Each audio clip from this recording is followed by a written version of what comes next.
Steve, was that a night when you learned plenty, a much changed Shrewsbury Town team? Yeah. I mean, I never want to get beat in any game. You know, you can tell there's quite a few that are quite a fair bit behind, if that makes sense. And I needed to see. It was a great opportunity for me to see the boys that I haven't really seen yet. So we did a fair bit of work yesterday. Some of the bits come out tonight. You know, not sure it was a 4-1 game. I definitely think that there's a couple of other opportunities where they've got good blocks, where we haven't got good blocks for their goals. But yeah, I mean, I just needed to have a look at a few lads tonight, and this was going to be my only opportunity. So yeah, even if I had the opportunity again, I would still get to have a look at these lads. I needed to do that. And did some of them make the most of that opportunity? Did they impress you? I would say some did, and I would say some didn't, if that makes sense. But you know, I think they haven't played a lot of football, a lot of those lads, whether it be through injury, lack of 90 minutes.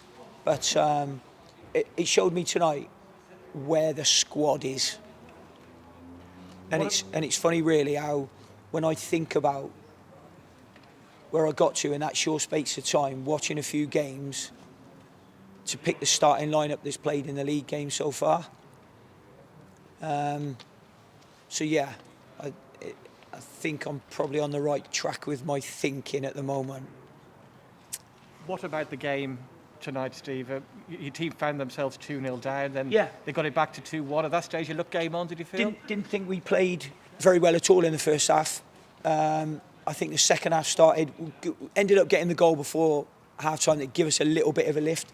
But generally disappointed with the first half. I think, you know, we never looked like we got going.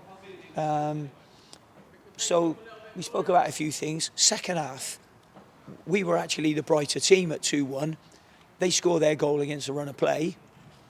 And then all of a sudden I saw our hearts sink a little bit. And I think that's all of a sudden then when you've got players who haven't played a lot of games, you know, it's a big old pitch out there for you to get around if you haven't played a lot of games. And it looked that way, to be honest. But that was the way it was. You know, we had a very young bench. A couple of lads that were on it weren't quite ready to be playing anyway. You know, people like Ryan Sears are what I like to look at. I spoke before the game to the physio and said to him, you know, if we don't put him on, I don't have to put him on. You know, if there was, it was only going to be 10 minutes at the end, and we made our changes then anyway. Is that a big bonus, though, the fact that Ryan Sears was even on the bench tonight? Well, I don't know, because I haven't seen him, have I? But I just needed another body on the bench because we were just short of bodies a little bit. So 3 of the young boys on there tonight, youth team players. So. And the goal you scored, nicely worked and well taken by Shadow Tracy? Well, we had a couple of those instances in the first half. And when we did execute that, we scored. You know, but there's got to be more of those, if that makes sense, to open teams up. You can't just sling it in the box, you know, and hope for the best, as that would be.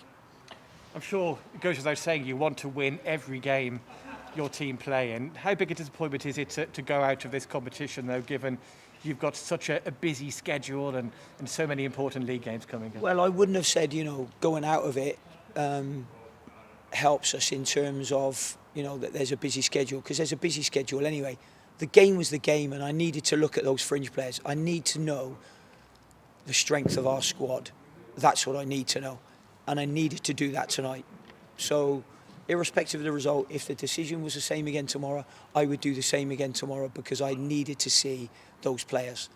Good, bad or indifferent, I needed to see those players tonight. Very useful, I'm sure, to take the opportunity to rest many of the players who have featured in your opening 3 games ahead of 2 big games at Hull and Lincoln. I probably wouldn't have played Rowe or Ethan for 45 minutes if I didn't have to. But I had no choice there. We were where we were on our numbers. So the only way I could do that was to split 45 and 45, really, so as I didn't burn their legs too much. And just finally, Steve, a couple of training days now ahead of the trip to the League One leaders Hull this weekend. You welcome them, the opportunity to get on the training ground? Well, I think I've lived on the training ground since I've been here, so I don't think anything's going to change there. We'll be looking forward to the game at the weekend, whoever we play. Thanks for your time, Steve. Thank you.